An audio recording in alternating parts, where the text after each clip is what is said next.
Comment susciter un profond regret chez quelqu'un en votre absence?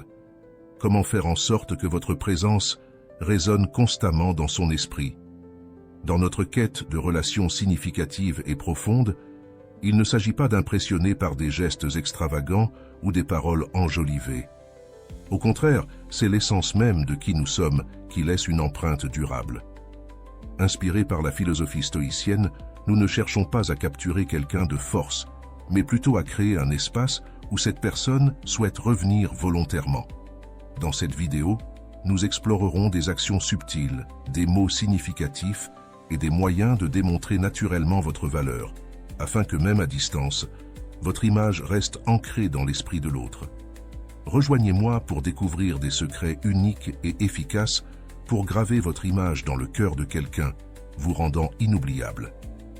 En adoptant les principes du stoïcisme, vous apprendrez comment laisser une impression durable en restant calme, maître de vous-même et fidèle à votre véritable nature.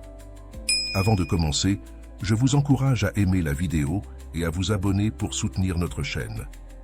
N'hésitez pas à laisser un commentaire pour partager vos sentiments ou vos histoires, enrichissant ainsi notre conversation. Commençons ensemble. Numéro 1. Ne suivez pas constamment leur initiative. Commençons par une vérité simple.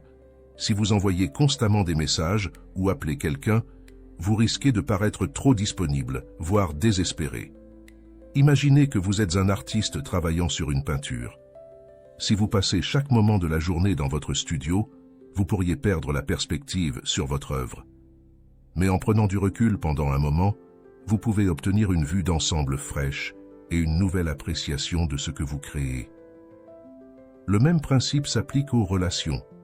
Lorsque vous n'êtes pas toujours disponible, vous créez un espace pour que l'autre personne regrette les rires, les conversations profondes et les aspects uniques de votre personnalité.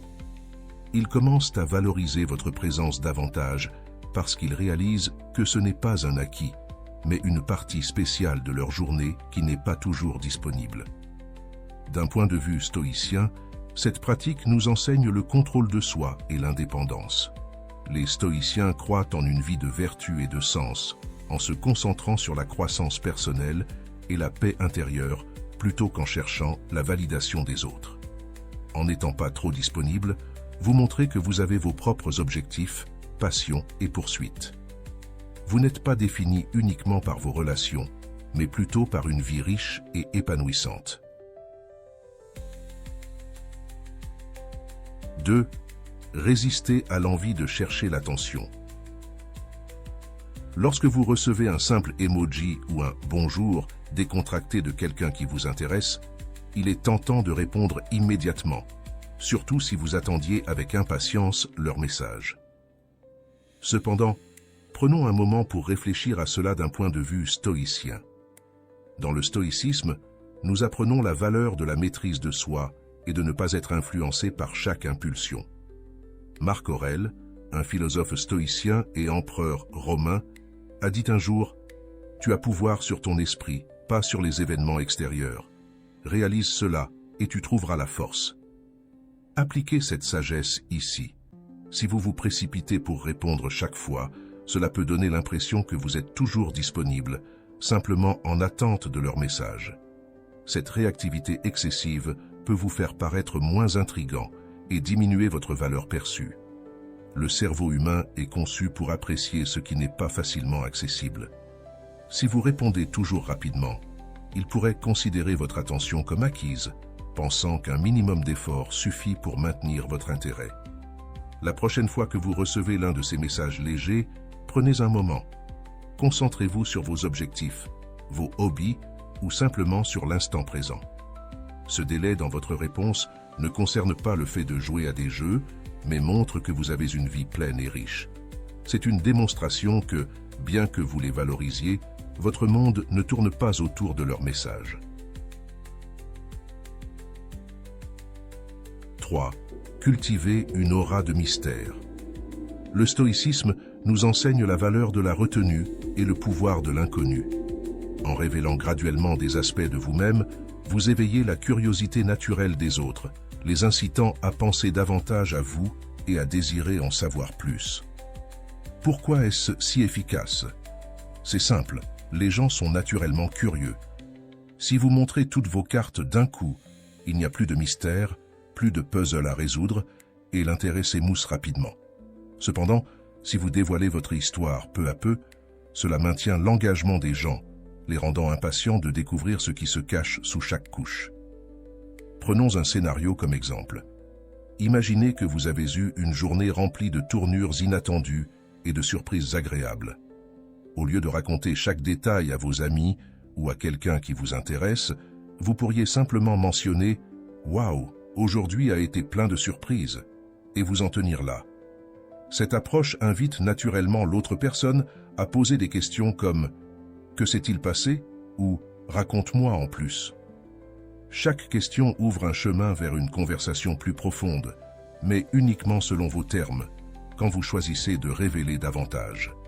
Cette stratégie ne vous garde pas seulement à l'esprit des autres, elle rend chaque interaction avec vous passionnante. Vous devenez comme un roman qu'ils ne peuvent pas poser, où chaque chapitre en révèle un peu plus, accentuant l'intrigue.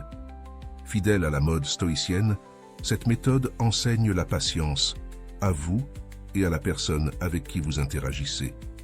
Il s'agit de profiter du voyage de la découverte mutuelle sans précipiter les étapes.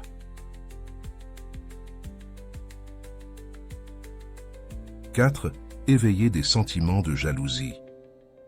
Les discussions sur la gestion et la compréhension des émotions, vues comme une partie de l'expérience humaine naturelle, incluent souvent la jalousie, typiquement perçue comme une émotion négative. Cependant, à travers un prisme stoïcien, elle peut être envisagée différemment.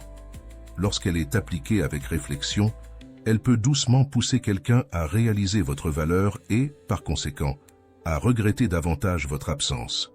Toutefois, il ne s'agit pas ici de manipulation ou de causer du tort.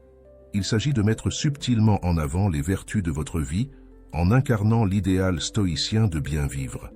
Cela implique de démontrer votre bonheur et votre contentement avec votre propre vie, non pas pour provoquer, mais pour leur rappeler les joies partagées et la plénitude de votre propre existence. Lorsqu'ils vous voient non seulement survivre, mais prospérer, vous engageant dans la vie et avec les autres avec une joie sereine, cela peut éveiller un sentiment subtil de manque. Ils se rappellent de la profondeur et de la tranquillité que vous apportiez dans leur vie, qui, maintenant en votre absence, se fait sentir cruellement. En cultivant un léger sentiment de ce à quoi ils manquent, vous encouragez une réévaluation de votre place dans leur vie. Il ne s'agit pas de susciter de l'envie, mais de mettre en avant la vie paisible et vibrante que vous menez, alignée avec les vertus stoïciennes. Il s'agit de leur faire regretter l'influence calmante et stabilisante, ainsi que les moments authentiques que vous partagiez.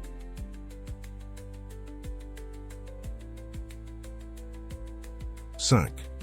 Cultiver une aura de confiance et de magnétisme. Être charismatique dans un sens stoïcien va au-delà d'être simplement le centre de l'attention. Cela consiste à faire en sorte que ceux qui vous entourent se sentent véritablement valorisés et compris.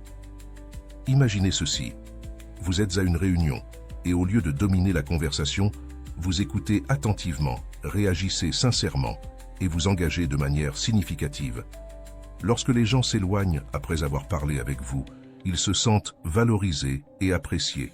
C'est cela, le charisme, laisser une empreinte positive dans le cœur des autres, de sorte qu'ils vous associent à la chaleur et à un engagement authentique.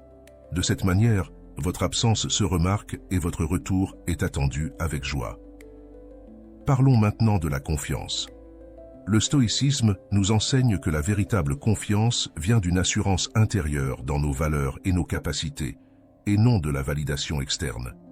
C'est connaître sa valeur sans avoir besoin de validation constante de la part des autres. Par exemple, face à un défi, une personne inspirée par le stoïcisme reste calme et décisive, démontrant de la confiance par des actions posées plutôt que par des paroles vantardes. Ce type de confiance est discrètement puissant. Il attire les gens et leur donne un sentiment de sécurité en votre présence. Lorsque vous n'êtes pas là, ce sentiment d'assurance que vous avez procuré reste avec eux, les faisant désirer votre retour. Combiner charisme et confiance signifie incarner une présence à la fois réconfortante et inspirante. C'est être quelqu'un qui brille indépendamment tout en faisant ressortir le meilleur chez les autres. Les gens sont naturellement attirés par ceux qui sont sûrs d'eux et les font se sentir bien. Lorsque vous incarnez ces qualités, votre absence se fait ressentir profondément, créant un désir qui incite les gens à attendre avec impatience votre prochaine rencontre. Si vous êtes arrivé jusqu'ici et que vous êtes toujours avec nous, prenez un moment pour laisser un commentaire ci-dessous pour partager vos réflexions ou simplement taper « Je suis confiant et magnétique » si vous vous reconnaissez dans ce contenu. Vos commentaires sont inestimables et nous inspirent pour de futures vidéos. Maintenant, continuons. 6. Prioriser les soins personnels et la croissance personnelle. Prendre soin de soi peut sembler simple, mais c'est plus profond que vous ne le pensez. Lorsque vous vous engagez dans des activités comme l'exercice régulier, vous ne faites pas que sculpter votre corps, vous développez aussi la discipline. Bien manger et vous assurer de dormir suffisamment ne sont pas seulement des besoins physiques, ce sont des actes de respect envers votre corps qui, selon le stoïcisme, est le temple de votre esprit rationnel. En ce qui concerne la croissance personnelle, c'est ici que vous montrez au monde, et plus important encore à vous-même, que vous vous engagez à devenir une meilleure version de vous-même chaque jour. Que vous adoptiez un nouveau passe-temps, appreniez une nouvelle langue ou fixiez des objectifs personnels, ces efforts reflètent un esprit dynamique. Le stoïcisme nous enseigne la valeur de la croissance et de l'adaptation constante, ce qui non seulement enrichit votre vie, mais vous rend également incroyablement intéressant et engageant. Imaginez quelqu'un qui est toujours en train d'apprendre, toujours en train de grandir. Ne regretteriez-vous pas leurs idées et leurs histoires lorsqu'ils ne sont pas là? En investissant en vous-même de cette manière, vous devenez quelqu'un qui apporte de la valeur simplement en étant vous-même. Les autres commencent à vous voir comme quelqu'un qui inspire et motive, quelqu'un dont la présence est une bouffée d'air frais. Ils vous regretteront non seulement pour la façon dont vous les faites sentir, mais aussi pour les idées, les rires et l'inspiration que vous apportez dans leur vie. Merci d'avoir suivi cette vidéo jusqu'à la fin. Si tu as apprécié la vidéo, je te serai reconnaissant de laisser un j'aime et de t'abonner. Si tu te retrouves sans mots, écris simplement « Merci » pour montrer que tu fais partie de la minorité qui a suivi la vidéo jusqu'à la fin. Merci beaucoup pour ton attention et à la prochaine.